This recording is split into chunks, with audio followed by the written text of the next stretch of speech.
Have you set decluttering and organizing goals for the new year? Before you begin, here are a few things you need to know in order to avoid burnout, stay motivated, and achieve those goals. Hi, welcome back to my channel. I'm Shauna if we haven't met yet, and I love sharing easy decluttering and organizing tips for a peaceful home. As a professional organizer, I've seen so many people set such ambitious goals but easily give up on them because it is too much. Let's avoid that this year. Here are a few things to keep in mind when you are working towards your decluttering and organizing goals. I know this one is really hard, especially when you go to the store or you go on social media and there are just advertisements for the best organizers all over the place right now.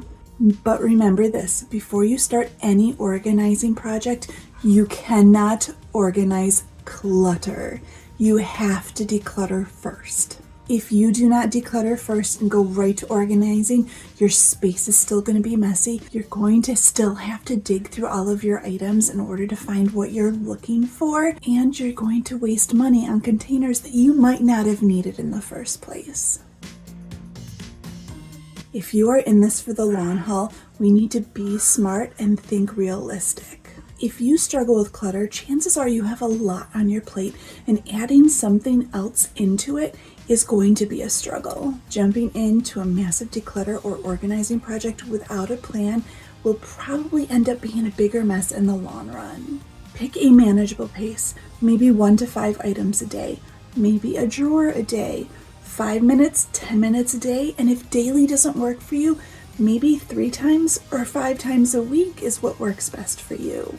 It's all about picking a time that works for you and your schedule, that you will not get burned out, but you'll still feel like you are working towards your goals. And yes, progress will probably be much slower than you would like, but in the long run, these little baby steps will add up over time and help you achieve your goals without getting burned out.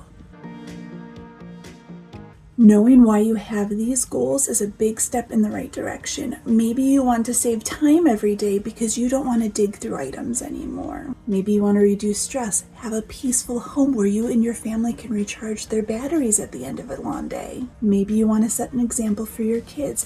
Whatever your reason, focus on that because it can really help with your motivation when the going gets tough. I know when I started out, my why was I was tired of cleaning up the same mess over and over again. I had too much stuff, so putting anything away was really hard, so things would just get piled up all of the time. By decluttering, I was able to get rid of enough items so things actually fit where they were supposed to be, and putting items away was a breeze. And now I'm able to spend my time doing what I want rather than tidying all the time. Decluttering is a process, or as I like to call it, a journey. There will be good days, there will be bad days. You will more likely than not have to go over an area multiple times before you get it right, and then take time to figure out what organizing systems work for you, and then work on building those habits to keep your spaces clutter-free. By having these expectations that it's going to take time and not always go smoothly, we are more likely to be able to succeed with our goals. If you haven't decluttered before, or maybe it's been a while, start with something you use regularly. Maybe it's going to be your kitchen utensils as you cook dinner. Maybe it'll be your shampoo and conditioners that are overwhelming your shower, or your sock drawer. Remember that small wins build momentum. This is one I struggle with a lot. It is so easy to look at Pinterest or social media and see all of these like aesthetic Pinterest, social media worthy organizing systems, pantries, you name it. And then when you start organizing and decluttering your home, it doesn't match that. And it's really easy to get frustrated by that. Remember, it doesn't have to be pretty.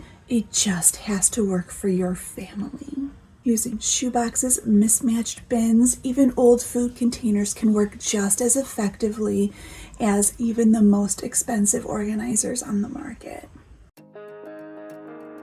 How many times have you decluttered and then your boxes and bags of donations either sit in a corner of your house taking up space, causing more clutter, or live in the trunk of your car and you drive them around all over town for months on end? Make a plan now to make sure they get out of your house and your car as quickly as possible. I like to pair my donating when I know I'm doing grocery shopping. I'll just throw everything in the car, I'll go do the donations, and then I'll go do grocery shopping since it's all in town together. I have a friend who will set reminders on her phone. If she knows she has donations that she needs to take care of, she will set a reminder on her phone for the morning to throw everything in her car before work, and then depending on her schedule, she will either run donations during her lunch break or on her way home from work. Having a plan like this can help reduce extra clutter, can get those items out of your house for good, and reduce temptation to go back through the boxes and bags later. I mentioned this one briefly already, but we have to make sure that we are planning and anticipating going back through areas regularly. Items are coming into our home every single day, so it is easy for clutter to quietly build up in a drawer or a closet somewhere without us even realizing it. Having a habit of regularly assessing these areas or any areas in our home in general can really help keep clutter at bay and keep our home running smoothly.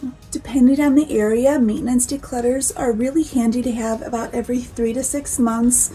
And depending on the area and your home, maybe it needs to be more frequent or even less frequent.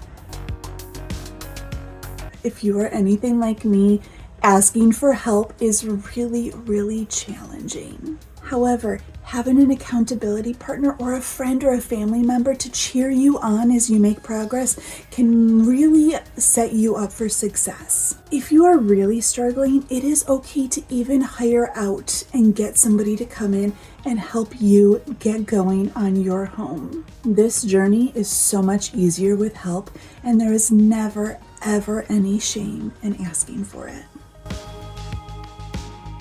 This is such a big, important part of the journey. Set up mini goals or milestones, and then when you hit them, do something to celebrate that. Any progress, no matter how small, is worth celebrating. With that being said, I am so proud of you for making this choice to create a calm, peaceful home by decluttering and organizing. I cannot wait to cheer you on your journey. Remember, it's not about perfection, it's about progress. Every little step you take is one step closer to having the home of your dreams. Let me know what area of your home you're planning on working on first so I can cheer you on along the way. Thank you so much for watching. I'll talk to you soon. Happy organizing. Bye.